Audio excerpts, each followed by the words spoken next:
Okay, bismillahirrahmanirrahim. Assalamualaikum warahmatullahi taala wabarakatuh.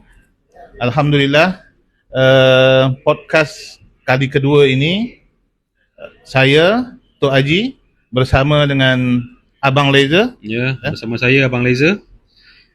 Kita live di FB setiap hari Rabu 10.30 sampai 11.30 insyaAllah, dan kita akan datangkan setiap minggu dari agensi kerajaan, agensi swasta, lagi badan-badan yang berkaitan dan dan usahawan. Dan kita akan bawakan usahawan dari dalam industri perkayuan ni. Kita selang-selikan lah. Bermaksud, katalah minggu pertama adalah daripada agensi. Kemudian pada minggu kedua, kita akan cuba bawakan usahawan dari seluruh Malaysia. Kita teruskan sehinggalah kita boleh bergerak ke tempat mereka nanti. Kita akan berada di kilang-kilang mereka nanti. Dan kita cuba kupas, kita cuba berborak bagaimana mereka memajukan perniagaan mereka dan bagaimana mereka nak memajukan industri perkayuan di Malaysia ini.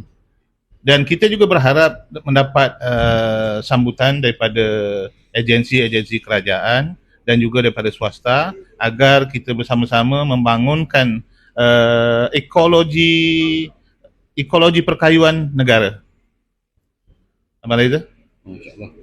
So, kita start lah Boleh. Okey. Hari ini Borak Kayu akan menjemput seorang yang tidak asing lagi dalam industri laser cut. Kalau player laser cut ni memang kenal dia lah. Sifu. Memang Sifu. Tapi Sifu dia muda ni. Muda sangat. Muda, handsome. Abang kenal dia pun daripada awal penubuhan lah. Tak apa, tu kan kita cerita. Apa-apa pun, kita bawakan Encik Badrul Hisham dari Laser Cut Malaysia. Laser Cut Malaysia. Okay. Sila. Bawa air sendiri. Selamat datang ke Borak Kayu. Minta maaf lah, kita punya mic ni ada dua. So kita akan kena kongsi macam itulah. Kena kongsi insyaAllah. Tapi yang pertama, terima kasih kerana hadir di Borak Kayu.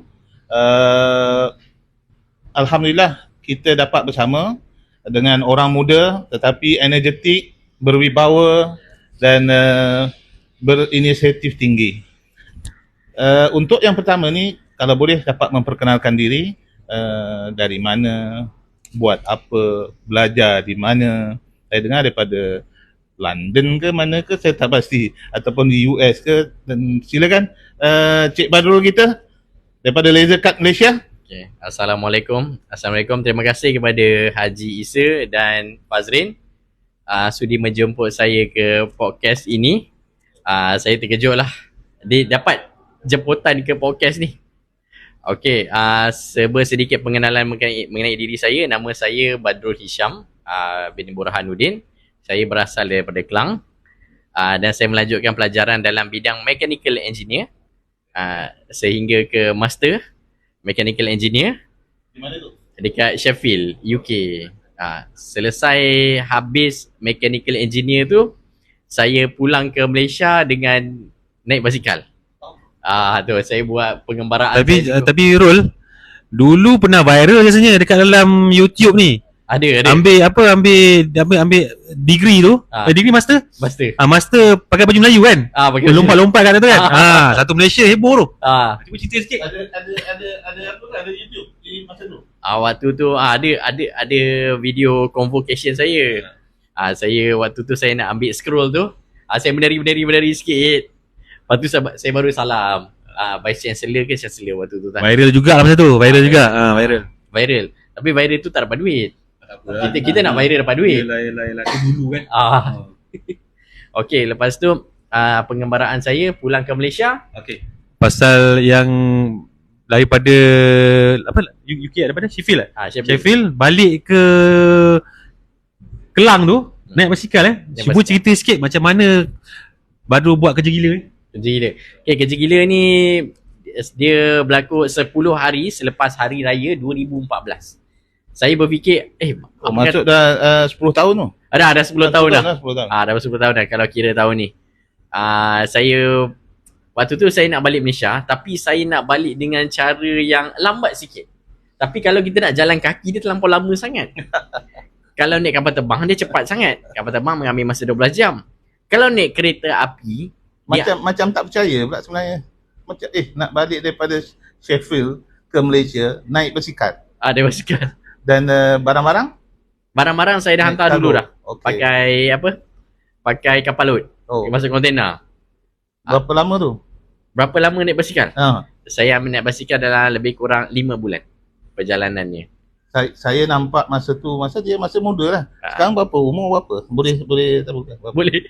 Sekarang ni 34. 34 tolak 10 masuk 24. Waktu 24. 24. Allahu Akbar. Bermaksud azam dari dalam diri tu menjadikan dia sesuatu yang unik dan menjadikan sesuatu yang perlu orang contohi. Betul.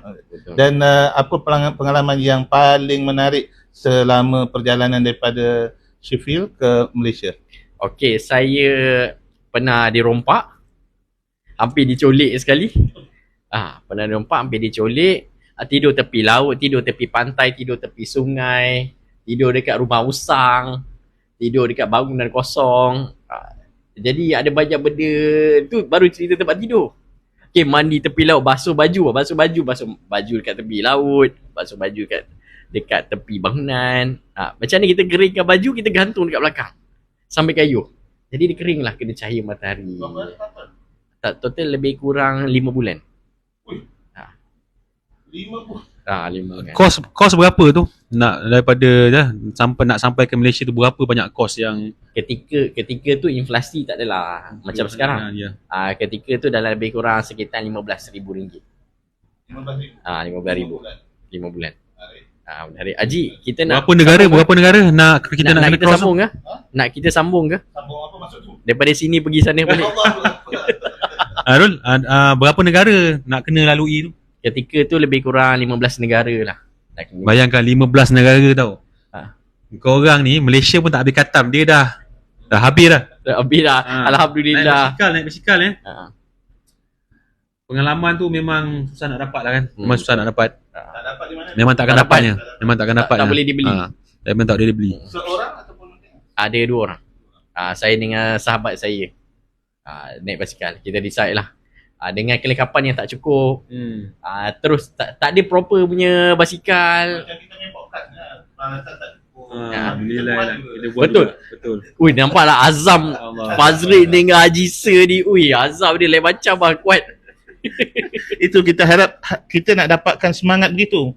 Bermaksud dalam perniagaan kita perlu ada semangat sendiri. Betul. Kita mesti perlu ada semangat untuk membangunkan perniagaan kita. Betul. Kalau kita sendiri tak ada semangat untuk membangunkan, bagaimana kita nak maju? Betul, Kan? setuju. Dan kalau kita tengok perniagaan yang telah dijalankan oleh saudara Badrul, iaitu base kepada laser machine, saya rasa dah di mana kilang tu sekarang?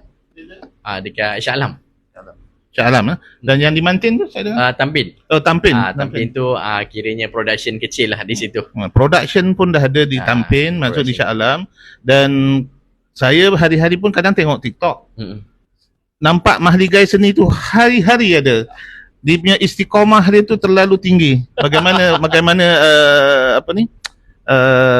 mana nak maintain dari segi Arul, daripada Master in Engineering, Mechanical Engineering. Master in Mechanical Engineering, sekarang ni laser cutting, pembuat craft, jual barang-barang home decoration. Macam mana 360 darjah bertukar daripada engineering ke usahawan laser? Okey, saya ada satu kita panggil prinsip lah. Katakanlah kalau semua orang yang pandai-pandai dekat Malaysia ni, government pergi belajar luar negara, government spend banyak gila duit, lepas tu balik Malaysia kerja. Habis tanggungjawab untuk membangunkan ekonomi ni, buka bisnes ni, nak jatuh kepada siapa? Orang yang bijak pandai ni, dia nak kerja Petronas, dia nak kerja luar negara. Jadi untuk membangunkan ekonomi ni, asas yang paling kuat ialah bisnes tu sendiri di negara tersebut kena kuat. Bermaksud lepas balik tu terus bisnes, tak ada kerja dengan orang. Tak ada kerja dengan orang. Tak ada kerja dengan orang. Tak ada kerja. Jadi saya tu lah, saya fikir apa kata saya berjuang lah dalam bisnes ni lah. Itulah dia. Memang 9 daripada 10 tu adalah pendapatan daripada perniagaan. Okay. Itulah. Jadi saya selalu kenapa orang bijak pandai ni, kenapa asyik nak kerja je dengan orang? Kenapa tak buka bisnes sendiri? Sekarang ni berapa orang staff dah yang ada di Leisure Cup Malaysia? Lebih kurang 10 lah. 10 orang. Alhamdulillah. Ramai tu. 10 kalau seorang 3,000 dah 30,000 ya. Macam tu lah. Kos lah. Dari segi tinggi lah kos ni. Overhead. Bermaksud untuk sustainability, apa yang Saudara Badrul buat untuk company Leisure Cup Malaysia ni? Untuk pastikan dia sustain. Untuk pastikan dia sustain. Sustain daripada segi macam mana? Dari segi gaji, pendapatan, dari segi sustainability. Sustainability syarikat. Maksud Tok Haji dia nak sustain tu kan. Nak sustain tu banyak jenis. Kita perbanyakkan staff ke, ramaikan staff, atau perbagaikan produk, setiap bulan kena keluar produk baru ke. Daripada Badrul ni macam mana pula? Macam mana nak, bukan mudah nak sustain tau. Dah berapa tahun dah? Dah 7 tahun. Okey. 7 tahun. Kita cerita daripada awal lah. Macam mana bermulanya laser cutting ni? Okey, kita start daripada awal, baru kita congkil benda yang lain. Okey. Kita orang semua nak dengar daripada awal ni. Okey, daripada awal. Okey, tadi dah habis naik basikal. Dah sampai Malaysia. Ketika tu saya fikir nak tak kerja dengan orang. Tak kerja dengan orang. Waktu tu saya jadi saudagar buku. Saya jual buku.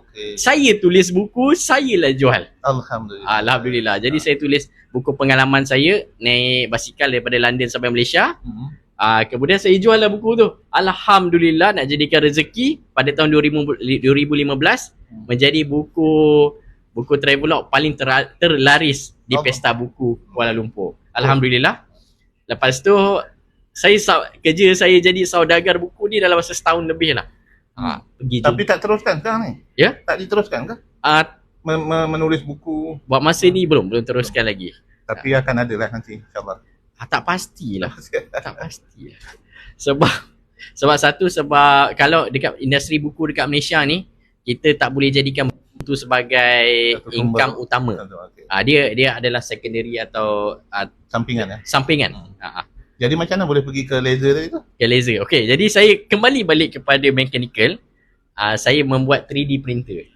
3D printer ni merupakan satu mesin yang dia boleh print barang daripada kosong. Contohnya daripada kosong, dia boleh keluar cawan dalam masa 5 jam. Dia adalah satu mesin prototype. Kemudian saya buat mesin tu.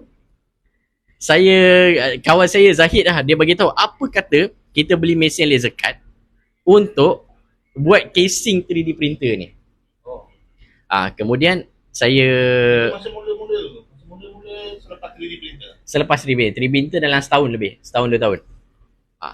Memang plannya nak jadi saudagar 3D printer. 3D printer ni memang dia terlibat dalam mechanical engineering banyak. Jadi kemudian saya buat yang laser cut, terbeli mesin laser cut. Terbeli. Saiz yang Haji. Terbeli. Saiz Haji Isa punya ni 40-60. Itu first mesin saya. 40-60. Alignment tak tahu, repair machine tak tahu. Fazrin tak kenal lagi. Saya tak kenal siapa dalam bidang ni. Dan kemudian saya explore, rupanya mesin laser ni lagi senang buat produk lah berbanding dengan 3D printer. Jadi daripada situlah bermulanya laser cut. Kalau kita tengok kalau kita tengok nak buat cawan pun 5 jam, nak jual berapa cawan ni? Betul, nak jual berapa? Jadi kalau laser printer berapa? Dia 20 minit, 15 minit dah boleh satu produk dan kita boleh jual dan boleh diperbanyakkan untuk production. Betul. So dari segi prinsip awal penglibatan dalam laser tadi, produk apa yang mula-mula sekali dikeluarkan? Produk kitchen. Saya mengeluarkan produk kitchen, RM1 satu kitchen.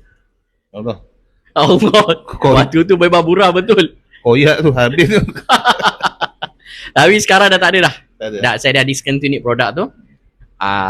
Dah. Saya bagilah kepada orang lain yang nak meneruskan kitchen RM1 satu laser. Maksudnya kalau kitchen tu RM1 boleh dapat cover cost ke?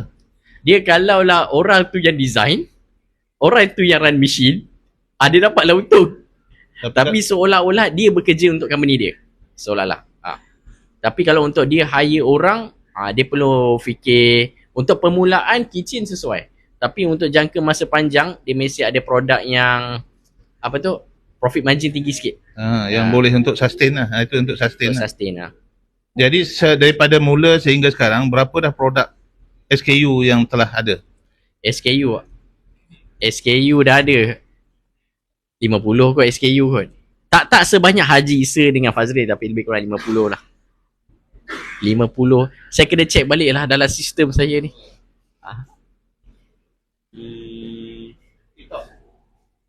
TikTok. Oh, ada banyak soalan. Banyak soalan memang. Banyak soalan. Ya Allah, ya Tuhanku. Ni baru masuk soalan yang kedua ni. Ada Kedua.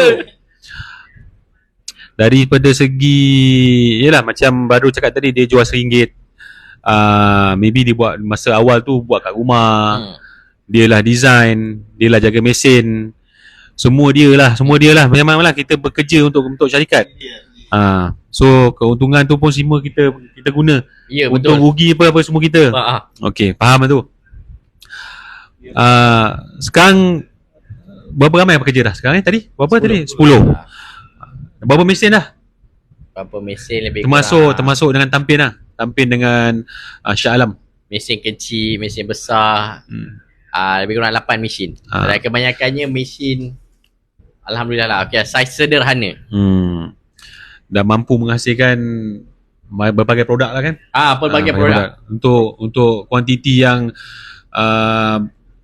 big quantity tak ada masalah lah, tak ada isu lah. Big quantity tak ada isu. Okay. Tak ada isu dah. So bayangkan geng semua, daripada mesin 600-400 dia terbeli dan dia buat kat rumah. Sekarang dia dah ada 8 mesin yang bermacam-macam saiz lah. Dan 3 kilang lah. Tiga lah. Dekat Shah Alam 2. Tengok orang lah nak bagi shop lot ke. Shop lot lah. Dah 2 dah. Kedai lah, Satu bukan yang kilang. dekat kilang, ada dekat Tampil satu. So 3 lot lah, 3 unit lah. 3 lot kedai. Badrul juga dia salah seorang ahli PK dan ahli jaringan usahawan laser lah, antara orang yang tak awal dalam persatuan ni. Okey. Kita nak ke soalan yang nombor 4. Nombor 4 ni SOP. Allah, SOP. SOP. Orang kita ni SOP ni yang selalu terkucil. Banyak lah, memang banyak terkucil. Kadang-kadang abang pun terkucil by SOP ni. Haji Tok Haji pun kadang-kadang terkucil. So kita nak dengar lebih lanjut berkenaan dengan SOP ni. Soalan macam mana? Soalan tu penting tak SOP pada sebuah syarikat? Sangat penting. Tolong kita cerita lebih detail lagi, apa yang menyebabkan dia penting? Penting okey. Penting dia besar ni, skop dia ni, SOP.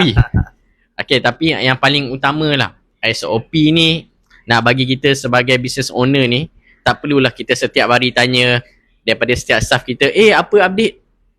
Jumpa pekerja B, apa update? Ketiga, apa update?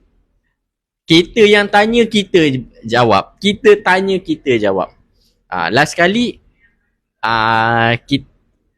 kita yang hidup kita yang busy. Kita yang sangat busy. Jadi kita tak sempat untuk planning, kita tak sempat untuk marketing, kita tak sempat nak buat launch produk baru sebab kita banyak berfikir pasal operasi. Berfikir macam mana pekerja tu nak bekerja. Jadi ada sepatut autorun lah, ataupun dah ada SOP. SOP tu masuk, kita dah listkan SOP kita. Okey, orang masuk, kalau bahagian laser, kalau bahagian mesin, pengendalian mesin, macam mana terima arahan daripada siapa sales, pergi ke production, cutting, design, kemudian output, finishing, packaging, dah ada masing-masing ataupun bagaimana?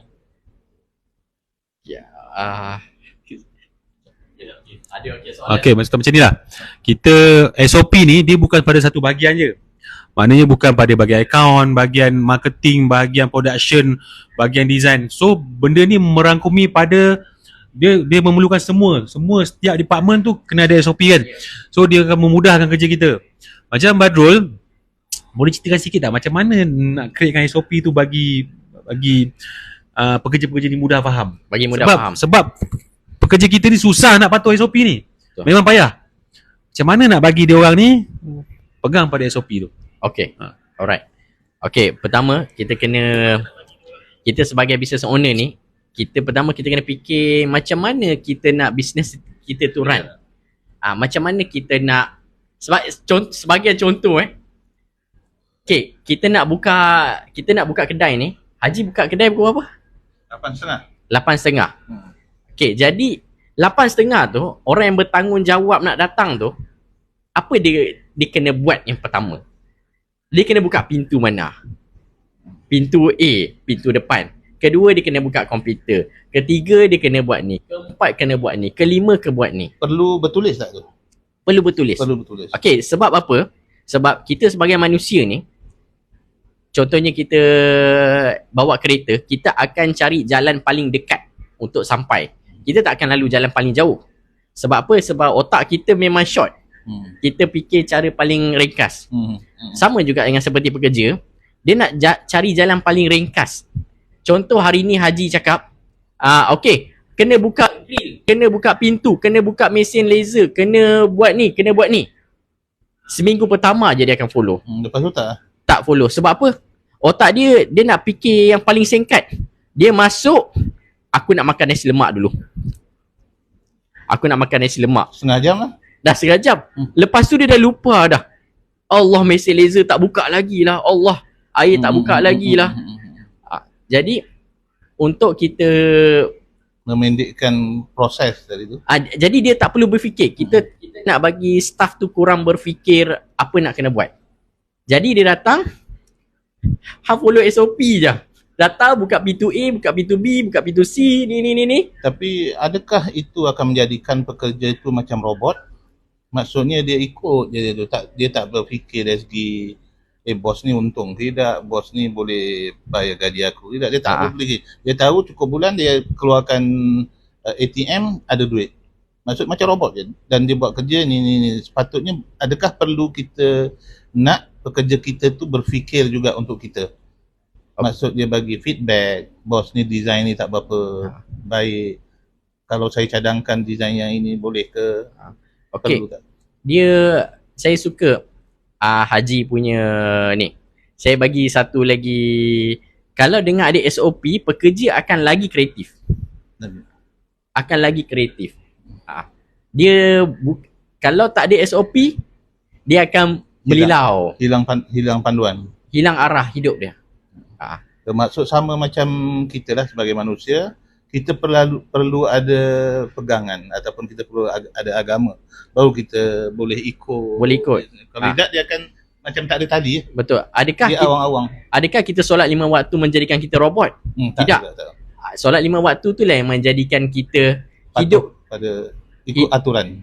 Ada aturan kerja. Jadi apabila masalah kebanyakan syarikat kita ialah kita, contohnya designer, kita panggil dia, pandai-pandai kau lah fikir. Jadi dia masuk, dia tak fikir apa Tapi cuba tengok macam Abang Laser, bagaimana dia ada 32 orang staff, lepas tu semua orang lokal. Macam mana nak kontrol, macam mana kita nak pastikan bahawa mereka buat kerja. Bagi dia. Baca dah berubah ni. Tu soalan pada saya tu.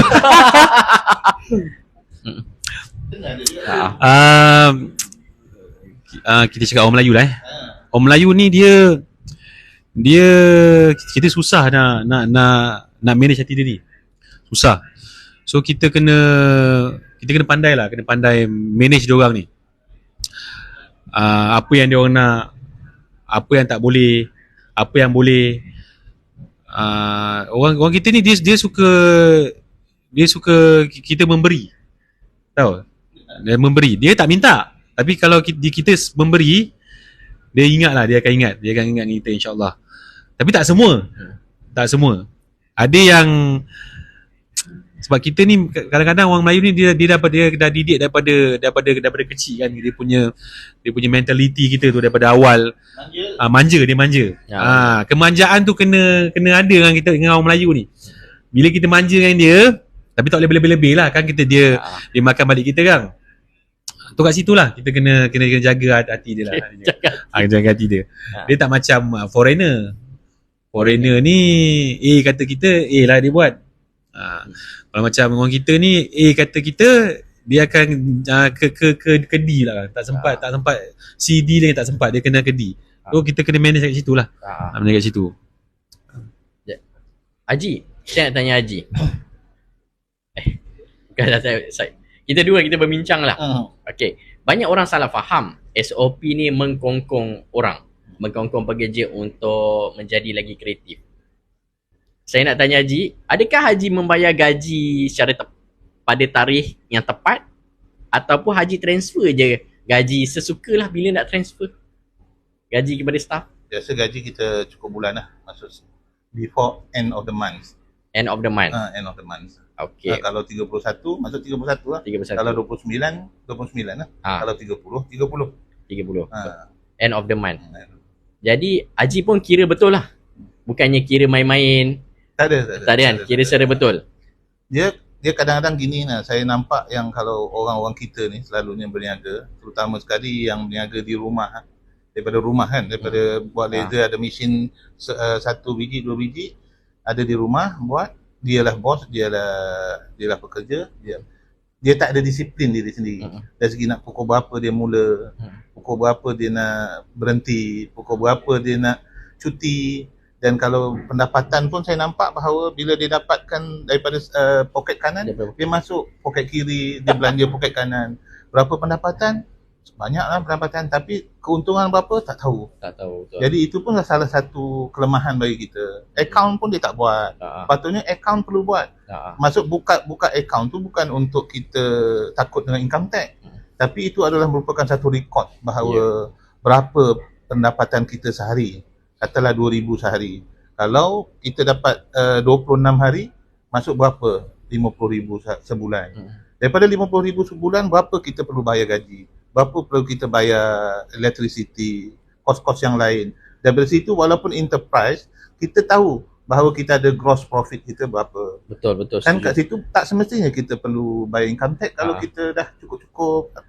Jadi kadang-kadang orang kita lupa. Tetapi bila katalah MTIB ataupun jabatan agensi lain yang nak memberikan grant, bila ditanya yang itu kita tak ada, tak cukup bahan bukti untuk menyatakan bahawa bisnes kita ni memang telah berjalan lebih daripada 2 tahun, lebih daripada 3 tahun, dan dari situ agensi kerajaan membantu lagi untuk meningkatkan lagi kita punya pendapatan.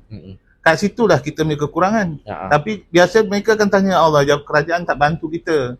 Kerajaan kita dah berniaga 10 tahun tapi tak bantu kita. Tapi bila kita kerajaan tanya, apa yang you dah buat selama 3 tahun ni? Berapa pendapatan you sebulan? Tak boleh keluarkan. Tak ada bukti pun. Income tax mana? Kita ada bayar income tax. Maksud daripada situ kita ada bayar EPF. Betul. Kan so kat situ ada bukti-bukti. Maksudnya walaupun kita tak untung sebanyak mana, tetapi kita ada bukti menyatakan bahawa kita punya komitmen dari segi perniagaan kita ni boleh sustain, boleh membayar hutang, boleh apa. Dan saya rasa itu satu yang perlu kita fikirkan kan. Okey Haji, apa yang Haji buat tu sebenarnya SOP yang ada di dalam otak Haji. Ya. Pada hujung bulan transfer gaji, kira gaji, transfer gaji. Untuk Haji itu adalah seperti sepatutnya buatlah. Sepatutnya buat sebab penting. Tapi sebab Haji dah tahu SOP tu, kebanyakan usahawan-usahawan dia rasa macam SOP ni mengkongkong lah. Dia bukannya untuk usahawan rasa kepada pekerja. Usahawan rasa kat diri dia pun banyak peraturan ni, susah lah nak buat bisnes. Tapi dia akan lebih pergi pada relax kan. Nak pergi pukul 10, nak pergi pukul 11. Jadi sebenarnya SOP ni banyak orang salah faham. Dia adalah seperti dia macam keras keras. Tapi sebenarnya SOP Haji, setiap orang ada SOP. SOP mandi apa? Ambil towel, buka baju, pergi shower, sabun, balik keluar. Kita mesti kena ikut SOP tu. Cuma kena tuliskan Cuma kita tuliskan. Tapi SOP mana yang nak tulis dulu ialah SOP yang tengah bermasalah. Kita jangan tulis SOP yang tak penting. Macam mana tukar lampu ni? Tak payah. Kita berlaku sesebuah masalah, baru kita tulis SOP. Kalau tak ada masalah, tak payah tulis SOP. Jadi macam sebelum ni saya ada masalah di mana staff selalu bermain TikTok, YouTube ketika bekerja. Okay. Jadi macam mana isu dia sekarang ni ialah staff nak minta kita bayar secara tepat, tetapi mereka tak kerja secara tepat.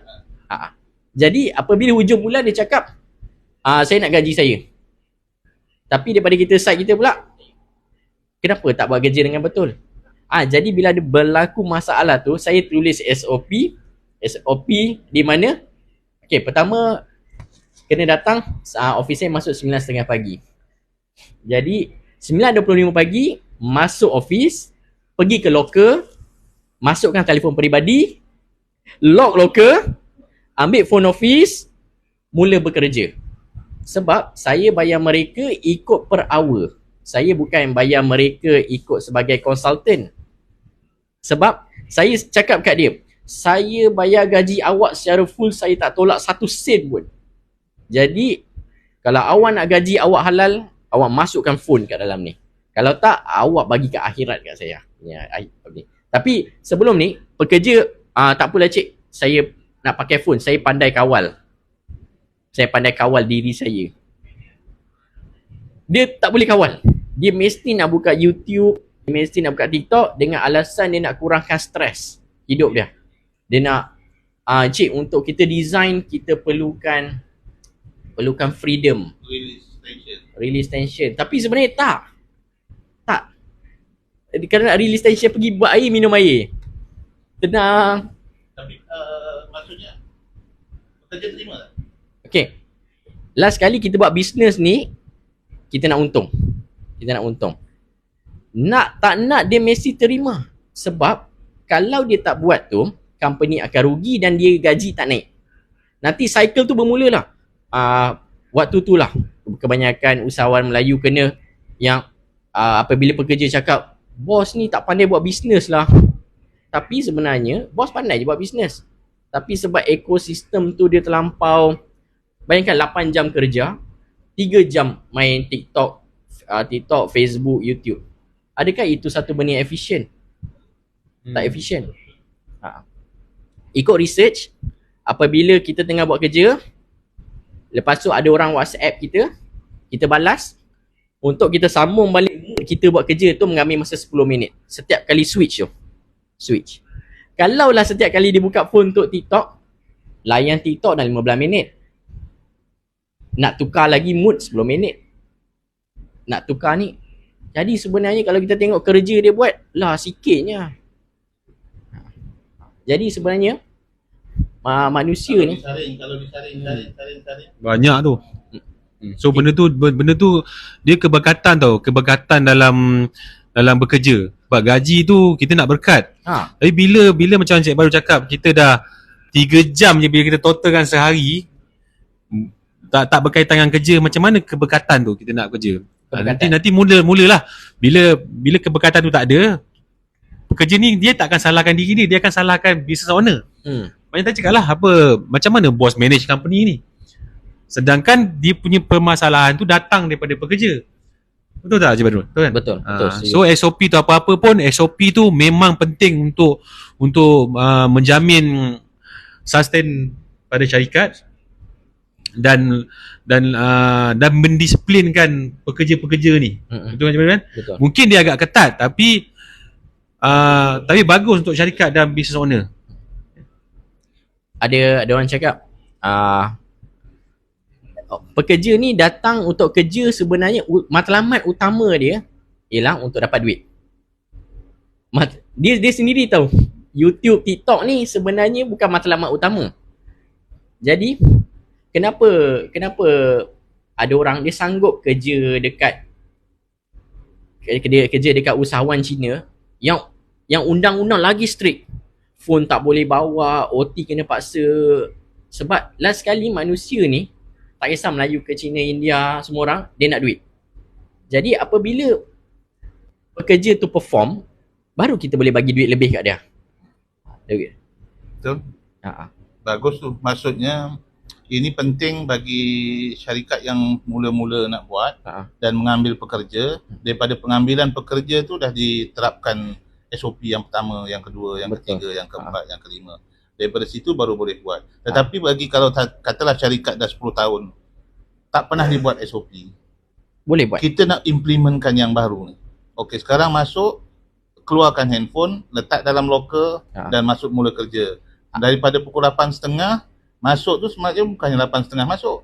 Mungkin 8.25, 8.23. 8.30 mula kerja, bukan 8.30 baru masuk. Pukul 9 baru mula kerja. Ya, betul. Jadi betul. Itu benda-benda tu patut diterapkan lagi lah kepada orang-orang kita. Betul. Phone office, kita bagi kelonggaran kat dia. Apabila family nak WhatsApp, ada masalah emergency ke, rakan-rakan ke, hubungi nombor phone office. Oh, maksud telah ditetapkan lah. Setiap pekerja ada phone dia. Setiap pekerja ada phone office dia, kita bagi. Oh, ada phone office. Maksudnya setiap Mana setiap staff lah. Setiap staff. Dibekalkan oleh syarikat lah. Sebab sekarang phone dah murah dah. Jadi dia biasa tak ada WhatsApp lah, basic je phone. Basic. Boleh jawab call dengan SMS lah. Boleh WhatsApp juga. Oh, boleh WhatsApp juga. Okey. Maksud setiap staff ada phone. Setiap staff ada phone. Syarikat. Ya. Maksud dia balik tinggalkan. Balik SOP pulang ke rumah, iaitu pergi ke locker, buka locker, masukkan phone office, ambil phone peribadi, balik. Oh, okey. Bagus. Ada pertanyaan ke kepada yang berkenaan SOP ni? SOP. Ini belum cerita TikTok dia lagi ni. Allahu Akbar. Jadi Haji Mat dekat dengan Haji Mat. Itulah kalau lagi satu kita tengok bahawa saudara Badrul dia buat live dan juga buat TikTok secara konsisten, secara konsisten. Ada yang kata sehari perlu berapa jam? Sehari perlu 2 jam. 2 jam. Boleh ceritakan apa benda yang di TikTokkan tu? Sama saya bagi tahu Haji kan. Okey, kenapa dekat sekolah budak datang sharp 7.30? Kenapa dia ada jadual? Sebab daripada zaman dulu apabila kita ada jadual ni, dia akan lagi orang tu akan patuh. Jadi apabila pekerja live saya masuk, live dengan buat konten ni, saya bagi jadual harian kat diorang. Okey, pukul 9.30 masuk kerja, pukul 10 live, pukul 12 habis, pukul 12 hingga 1 buat konten, pukul 1 sampai 2 rehat, pukul 2 sampai pukul 3 buat konten, pukul 4 sampai pukul 5 post konten kat TikTok. Saya membuat jadual hidup mereka untuk ni secara tepat. Jadi mereka tak perlu berfikir lah nak live pukul berapa Dia tak perlu fikir nak live pukul berapa. Dia just kita sebagai pekerja ni kena follow je. Bos dah aturkan dah kita punya jadual. So mudah lah. Follow je. Okay, follow the rules, the SOP, hujung bulan dapat gaji. Company untung, maju, dapat bonus. Betul? Dapat bonus. Dia tak perlu fikir di luar kotak sangat. Dia tak perlu fikir bos kena buat produk baru lah. Tak ada. Dia perlu fikir hari ni saya nak kena live 2 jam. Hari ni saya nak kena buat konten 2 konten. Dia perlu fikir itu je. Di atas tu juga kita bagi KPI kat dia lah. KPI untuk konten macam mana. Pertanyaan ada pertanyaan soalan daripada Farkru Anwar. Macam mana penerimaan staf saudara Badrul dengan SOP yang okey. Penerimaan staf mereka lagi mula-mula tu diorang akan rasa macam terkejut dah. Apa jadi seminggu lepas tu diorang happy. Masa lunch boleh pakai phone sendiri. Boleh pakai phone sendiri. Jadi dia lagi efisien lah. Macam mana kalau Haji buat sekali je Haji buat, Staff happy, bos happy, semua happy. Teratur je, teratur. Teratur. Dulu Haji pernah datang kat saya. Oh, macam kandang tikus. Dia punya semak tu lah. Sampai ada orang gelar kan. Oh, sinapsis ni macam kandang tikus lah. Punya semak punya lah. Tapi sekarang apabila saya buat SOP, dia automatik kemas. Apabila kemas, pekerja lagi semangat nak kerja. Apabila dia semangat bekerja, dia lagi happy lah. Aku datang kerja kat tempat yang cantik, tempat yang bersih ni. Aku rasa kelas. Jadi dia memberi motivation kat dia. Sebenarnya lagi better lah. Lepas tu saya belajar. Kalau dapat membuat company menghala menjadi military, dia lagi efisien. Military tu disiplin lah. Memang dia mendisiplinkan lah. Macam Haji dulu bomber, disiplin. Dia disiplin. Bila ada kebakaran kena pergi. Ada ke boleh fikir nak makan dululah. Jadi banyak orang happy lah dengan adik-adik SOP. Jadi penerimaan dia kembali kepada soalan Anwar tadi Azrin Anwar. Jadi penerimaan staff kita kena didik dia SOP ni untuk apa. Maksud kalau dia tak boleh terima, dia akan keluar daripada Angkat kaki lah. Dia angkat kaki. Kalau dia tak boleh terima, maksudnya dia akan berhenti daripada. Tapi biasanya yang susah nak terima ni yang dah biasa bekerja ataupun tempat lama tak ada SOP, dia dah terbiasa. Bila masuk new office ni, new environment ni, ada SOP, dia tak boleh nak follow. Rasa budak-budak fresh yang baru keluar ni, sampai-sampai dah ada SOP tak ada isu kot. Tak ada isu kan. Tapi boleh apply. Boleh apply kan. Boleh apply. Lagi terbanyak SOP, pekerja keluar masuk lagi senang. Lagi senang untuk kita didik dia. Rasa bagus idea ni. Maksudnya kita dah siapkan dari segi kalau pekerja tu sebagai machine laser operator. Dia dah ada SOP dia. Kalau dia adalah merupakan sales person, dia ada SOP dia. Kalau dia merupakan admin clerk, dia ada dah SOP dia. Boleh gunakan itu sebagai macam cara Badrul sendiri mungkin boleh kembangkan idea tu untuk membantu usahawan lain. Dan saya rasa bagus. Boleh. Ada kemungkinan boleh share ilmu SOP. Boleh insya-Allah. Satu lagi, bukan insya-Allah Badrul ni pun salah seorang saya punya cikgu lah. Cikgu SOP.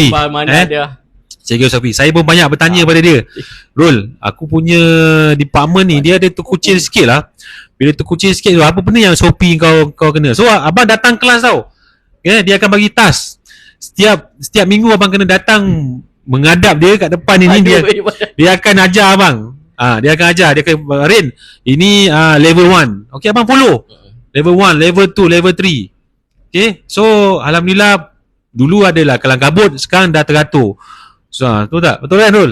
So satu cikgu yang boleh kita refer lah. Siapa-siapa nak bertanya lepas habis live ni boleh DM dia terus. Okay? DM pasal SOP. Pasal mesin laser cari Din Pasal mesin laser cari Din. Nanti kita akan panggil pula tetamu jemputan berkenaan dengan laser je, technical, maintenance kita akan tu. Biar hari ni kita akan cerita pasal SOP je dengan marketing sikit lah. Boleh. Okay. Cerita pasal yang TikTok dah berapa jam lah? Dah 1 jam ke belum? Oh ya Allah, kejamnya. Sekejap. Kita cerita sedikit lah mengenai platform marketing. Platform marketing. Apa yang Cik Badrul buat untuk memasarkan produk-produk yang dibuat. Apakah soalannya macam mana? Maksudnya apakah guna platform apa? Guna platform apa? Saya menggunakan kalau boleh semua platform yang ada. Pertama saya menggunakan offline dulu. Ini kita cerita dululah. Offline ada Lazada, TikTok, Shopee. Saya ada 4 saluran. 4 saluran. So, mana yang ada the best platform yang boleh buat sales yang TikTok lah. Okey. Rupa-rupanya saya baru belajar jugalah dalam masa ni daripada Karul Azman. Nama dia Jeman. Sebenarnya kalau kita buat betul benda ni, tak kisah platform mana muncul ke, timbul, tenggelam ke, kita boleh hidup. Pertama ialah kita bina branding dengan betul. Jadi dulu apabila saya jual produk, saya tak letakkan logo company tau. Tak letak logo company. Jadi apabila saya letak logo company, alhamdulillah semua saluran gerak. Ada orang datang offline, ada orang datang ni. Ada kemungkinan kenapa? Kenapa? Sebab Branding. branding. Saya pun pelik, kenapa IKEA orang masih pergi IKEA?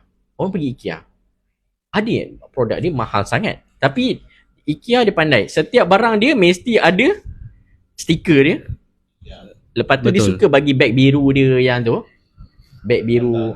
Biru. Yes. ganda tu. Memang the branding ni memang the first lah yang untuk kita naikkan sales. Contoh abang pun buat decoration. Abang buat decoration, wall decor. Setiap kali abang pergi je rumah customer nak gantung kat depan rumah tu Allah. abang tengok bismillah tu ada logo kat seni apa Maligai Seni. Abang pergi rumah A kan Maligai Seni. Kat sana Maligai Seni. So the logo tu memang the power of marketing lah. Kalau orang tak tengok barang pun, orang tengok Maligai Seni, nanti orang akan search logo Maligai Seni.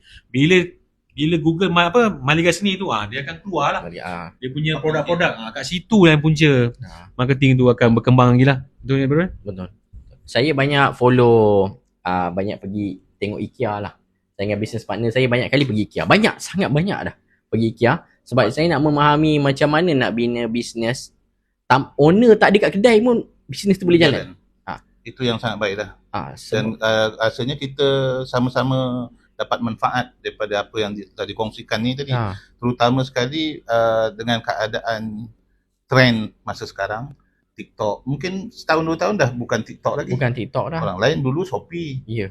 kemudian Lazada, kemudian dulu sebelum daripada tu macam perniagaan yang saya buat, Blog lagi lah. blog tu power. Kerana daripada blog tu, Blogspot, kayu warisan Malaysia, blog saya nama dia Tongkat Warisan. Tapi daripada situ, kerana pada masa tersebut itu yang popular, dan kita dapat 90% sales daripada blog. Banyak. Biasanya akan WhatsApp ke saya dapat nombor ni daripada Google, ada tak tuan buat mimbar? Barulah transaksi itu akan berlaku. Dan kalau kita tengok daripada itu, sekarang ni trend itu dah berkurangan. Saya pun buat TikTok. Macam orang muda lah, kita buat TikTok juga. Walaupun sales tak banyak, tetapi telah mula ada. Daripada bio TikTok tu, dia akan tekan dan keluar ke WhatsApp kita dan meneruskan perbincangan. Tetapi dari segi yang macam yang saudara Badrul buat sekarang ini, dengan menggajikan staff yang khusus, kalau tak silap saya, staff yang khusus, maksudnya kalau seorang ataupun 2 orang untuk khusus mengendalikan TikTok, itu merupakan satu perkara yang baru. Dan saya pun tertanya-tanya, boleh ke kita menggajikan staff khusus untuk TikTok? Boleh tak kita survive? Boleh tak kita menggajikan? Bagaimana pandangan yang sekarang ni lah? Boleh survive. Okay, pertama konsep saya ialah saya tak nak branding tu di atas diri saya. Badrul Hisham tu ialah Maligai Seni tu adalah Badrul Hisham. Saya tak nak. Sebab kalau saya, takkan bila saya meninggal, company pun meninggal. Jadi saya nak Maligai Seni tu ialah satu entiti yang berbeza, di mana dia dah bergerak dah. Saya dekat rumah tengah tidur ke, pergi kedai kopi ke, dia bergerak. Saya tak perlu buat live setiap hari, sebab saya tak nak brand tu di atas diri saya. Apabila brand di atas diri, apabila kita live baru ada sale. Bila kita suruh staff buat live, tak ada sale. Jadi lebih kepada fokus tu. Soalan Haji tadi apa kan? Jadi maksud bagaimana kita nak pastikan kita boleh bayar gaji yang Bagaimana? Okey, bagaimana ialah bila sebelum saya menggajikan orang yang buat live tu, saya yang buat live, saya yang buat marketing tu, saya yang closing order. Jadi daripada situ saya buat SOP lah.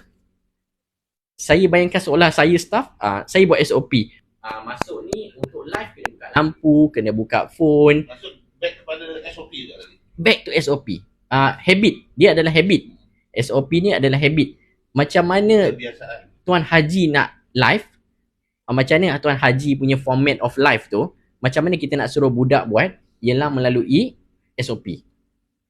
Sesimpel ni Haji, buka telefon, buka aplikasi TikTok, pergi ke sini, pergi ke sini. Pergi ke situ. Nanti saya tunjuk ke Haji. Saya share lah dengan Fazrin, dengan Tuan Haji lah. SOP untuk live. Lepas tu, lepas live nak kena buat apa? Sebab lepas live, Jadi kita lepas live dia orang kena edit, nak kena post. Ya. Nak kena jawab soalan-soalan yang nak kena jawab soalan. Jadi apabila kita meng-SOP tu dengan betul, kita dah tak perlu fikir dah, nak kena sebelum live nak kena charge telefon. Kita dah siap SOP kan dah. Selepas habis live, pergi charge telefon. Telefon tu mestilah berada di sekian-sekian tempat. Dia bayangkan Haji buat kerja tu, Haji dah macam Haji live satu hari, buat processing semua. Tu proses tu kita perlu SOP kan. SOP. Dia tak perlu sedetail-detailnya, dia just bagi Point-point kita lah. faham. Faham. Ada soalan ni. Soalan ni Ya Allah. abang pun boleh jawab. Malaysia pun boleh jawab. Sepantas mana order yang Tuan Badrul terima ship out pada customer? Abang tak nak cakap banyak. Dekat belakang baju dia ada tagline. Ada tagline. Siapa tanya tu? Boleh Pak Kru Anwar boleh share sikit tak belakang baju tagline tu? Okay. Ada tagline kan? Ada kan? Belakang ni? Ada. Ada. Okay. Tagline dia, order hari ni, post hari ni. Jadi order hari ni post malam. tak. Itu lagi power. So Okay. mana cepat? Hari ni order, hari ni delivery. Hari ni order, hari ni delivery. Okay, Tu target kita. Okey. Target. Target. Sebab SOP juga tu. SOP juga. SOP juga. Kalau order malam tadi. Malam tadi. ada order. Malam kena post esok lah. Sebab postage lah, postage postage issue kan. Okey. Jadi contoh Haji, apabila kita masuk pagi tu, ada 10 order dekat dalam kita punya Shopee.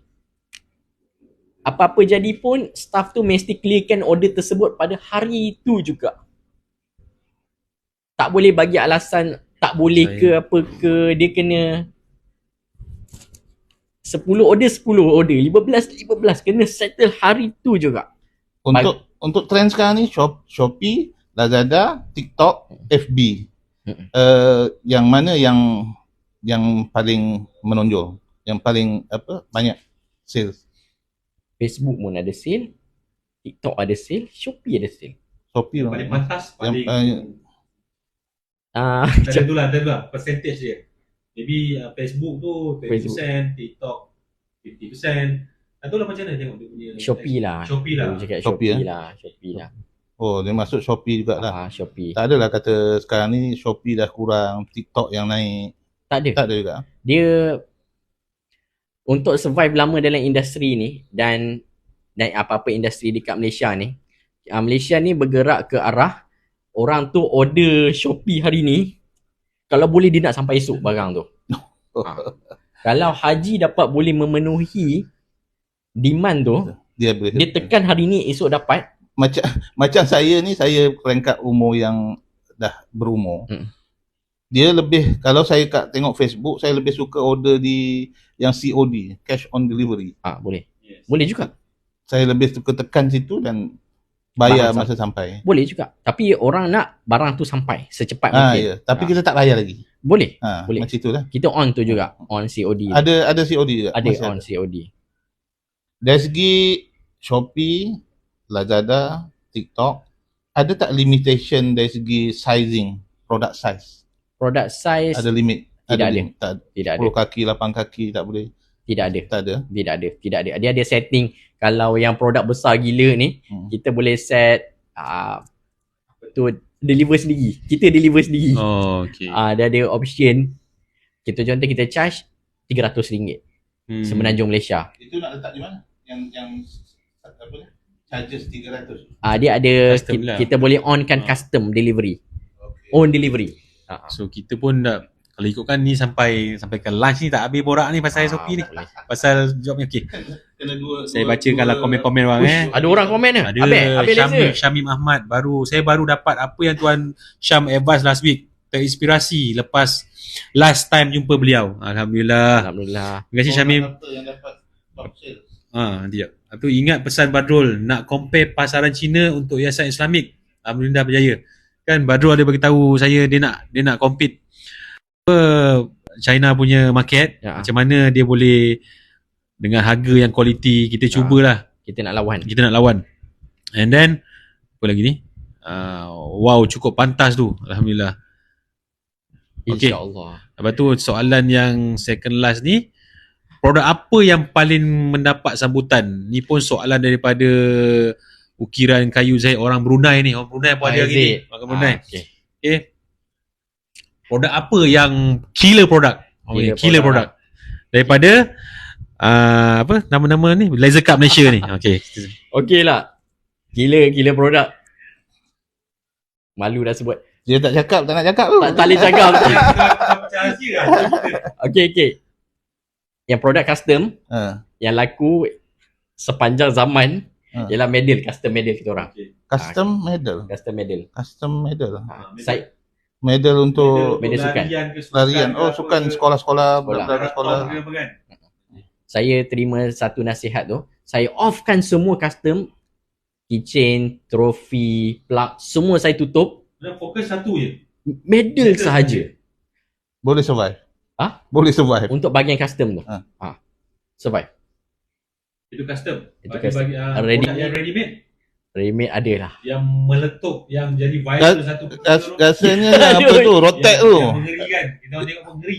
Rotek kan? Rotek holder. Ini soalan ni nak bagi kata-kata semangat. Kata-kata semangat pada player-player kita ni. Okay. Berapa terjual pernah pecah rekod dalam sehari untuk rotek holder tu? Cuba cerita, kita nak dengar. Dan pada penonton-penonton ni, kalau nak dengar, dia akan jadi satu semangat. Okay, kalau nak tahu tu, dia tak share tu tak banyak lah. Tapi memang kena jumpa lah. Dengar tu. Kena jumpa, kena pergi. Tak banyak macam kilang-kilang kawan-kawan kita ke, tak banyak lah. Okay. Dia still tak nak pecahkan rahsia dia. Maknanya viewers dalam ni kenalah pergi galeri Mahligai Seni di Shah Alam. Nanti kita tagkan nanti. Tapi biasa bos tak ada. Tak apa. Bos ambil aura. Bos dia pergi PD, pergi relax, pergi healing. Aduh. Kedai kopi. Okey, ini soalan terakhir lah. Dan sebab kita pun dah penghujung rancangan. Pesanan buat semua usahawan Bumi Putra kat Malaysia ni dalam industri perkayuan dan laser cutting. Satu semangat. Satu pesanan. Bagi semangat. Okay. Kalau bisnes tu nak bisnes sendiri je, tak payahlah buat SOP. Sendiri run, sendiri buat marketing, sendiri buat laser, sendiri pergi hantar, tak payah buat SOP. Tapi kalau nak hidup tenang, tapi setakat mana tu? Dia punya pencapaian setakat yang dia boleh cover je lah. Kalau nak pergi, nak hidup tenang, nak relax, bukan relax, kita tak relax pun lagi. Kita nak apa smart tu? Business. Macam kita nak jadi smart business, buatlah SOP. Tenang. Apabila kita sakit ke, apabila kita masuk hospital ke, business tu masih running. Masih running. Belum kan tu target kita. Tu target kita lah. Tak macam Khairul Amin 1 minit 1.5 juta. Kalau boleh saya tak jadi macam Khairul Amin, sebab Khairul Amin tu ialah Samban Nyet tu ialah Khairul Amin. Saya cuba asingkan. Saya cuba asingkan. Saya bukan itu cara marketing yang lain, tapi saya lebih kepada IKEA punya way. IKEA punya mazhab. IKEA lagi hebat. IKEA. InsyaAllah. Tapi apa-apa pun tuan-tuan puan-puan yang saya hormati, alhamdulillah kita dapat bersama dengan idola muda kita. Allah. Rasa tak belum 35 36 rasanya. 36 masa. 34. 34. Anak saya pun 36. Yang tua tadi.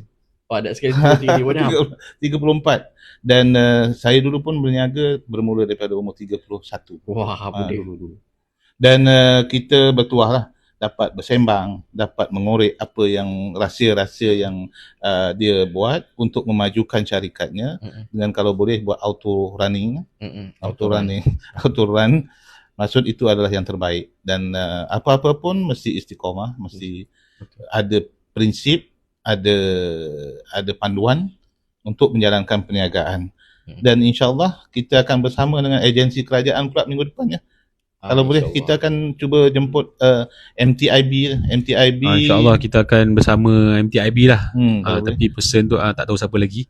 Tapi kita akan cuba bawa daripada mana bahagian Bumi Putra lah, yang persekutuan kita ni. Kita cuba bincang dengan mereka apa yang sepatutnya peranan MTIB untuk usahawan-usahawan perkayuan di Malaysia. Dan jangan lupa saksikan kita pada hari Rabu, Minggu hadapan, pada pukul 10.30 insyaAllah. Kalau tak 10.30, pukul 11 antara itulah. Kadang-kadang ada sikit technical apa yang perlu kita selesaikan, dan kalau boleh kita selesaikan isu mic ni kalau boleh 3 orang untuk yelah sekarang ni pas kan. InsyaAllah. Tapi tak apa, kita jalan je, kita jalan dulu. Apa yang ada kita buat, bukan mengganggu dari segi konten kan. Kita walaupun serba sedikit mengganggu, tetapi kita masih boleh teruskan. Ya, insyaAllah. Dan terima kasih juga pada saudara Badrul yang bersama-sama kita. Dan Abang Reza, ada pesanan? Tak ada apa lagi lah, tu je lah. Terima kasih banyak Badrul. Lama kita kenal tu 10 tahun dah. 10 tahun? 8 tahun. Kita mula dulu rasanya kita meeting di sini, di KWM Craft untuk mesyuarat penubuhan jaringan laser Bumi Putra dulu. Ingat tak? Masa tu betul. Ya. Masa tu pun huha lagi tu. Tapi Alhamdulillah daripada gerakan yang awal dulu, kita dapat kumpulkan usahawan-usahawan Bumi Putra dalam bidang laser dan juga dalam bidang perkayuan di satu wacana yang membolehkan kita sama-sama berkomunikasi di antara kita, supaya ia akan dapat lagi mengeratkan perhubungan di antara kita. Amin. Dan silaturahim antara kita, dan semoga segala usaha kita ini akan diberkati. Assalamualaikum warahmatullahi taala wabarakatuh. Jumpa lagi minggu hadapan. Assalamualaikum.